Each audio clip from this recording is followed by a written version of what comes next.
Everyone's made their statements now. The ECB have spoken. A few teams have even put their heads above the parapet. There's been a lot of noise, a lot of reassurance, a lot of "we stand for inclusivity" messaging, and that's wonderful because, look, gestures are fine, but ultimately nothing is actually confirmed until the auction on the 11th and 12th of March. That's the moment where we'll find out whether all of this was meaningful or just good PR, because the ECB and all 800 teams have come out and reiterated that the competition is supposed to be inclusive, welcoming and open to all, and that selection should be based on cricketing merit, availability and team needs.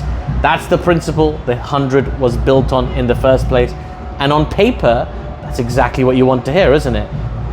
But I don't mean to be cynical. I feel like I do represent a lot of people when I say this. We've all been around cricket for long enough to know that nice words don't always translate into behavior and action. The real test isn't what's written in a statement. The real test is who actually gets picked when the auction comes round. What's been interesting over the last few days is the reaction from players. Moeen Ali, who's been around long enough to call this kind of stuff out when he sees it, he didn't sugarcoat it at all. He said it would be a massive shame if Pakistani players were being overlooked or excluded, and that it shouldn't be happening in the UK. He also made a point that if players felt discrimination was actually taking place, there would be even more players willing to speak up about it rather than just quietly accept it. Now, this is a very important shift in tone, because this isn't just about administrators anymore or franchises issuing statements.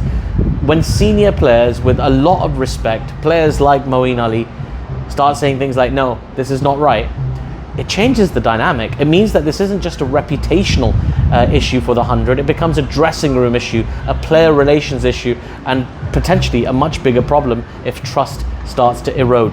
We've already seen teams coming out and individual teams making sort of the right noises, like they've been saying the right things: inclusivity, no discriminations, players from all nations, blah blah blah blah blah.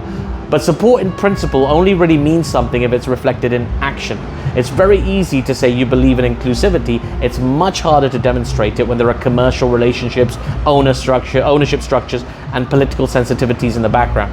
And that's why I keep coming back to the same point. March 11th and the 12th is where it all becomes real. If Pakistani players are available, in form, and still being overlooked across the board, then we're no longer talking about hypothetical concerns. We're talking about patterns. But on the flip side, and let's be fair here, if Pakistani players are picked on merit like everyone else, then fair enough. That's the system working as it should. For now, all we've already got is intent.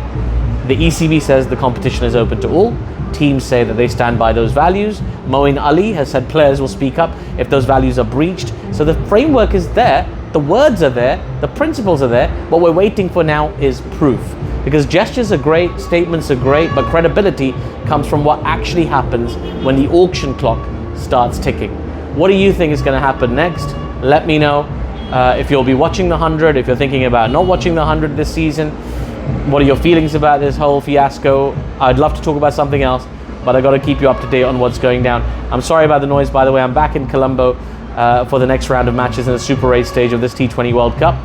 Thank you so much for watching this video. Please do remember to give me a like. I'd really appreciate it. Subscribe to my channel for more content just like this, and check out some of the other videos that I've already made. Also, check out my TikTok and Instagram, where I post loads of other cricket themed content as well. Until next time, everybody, see ya.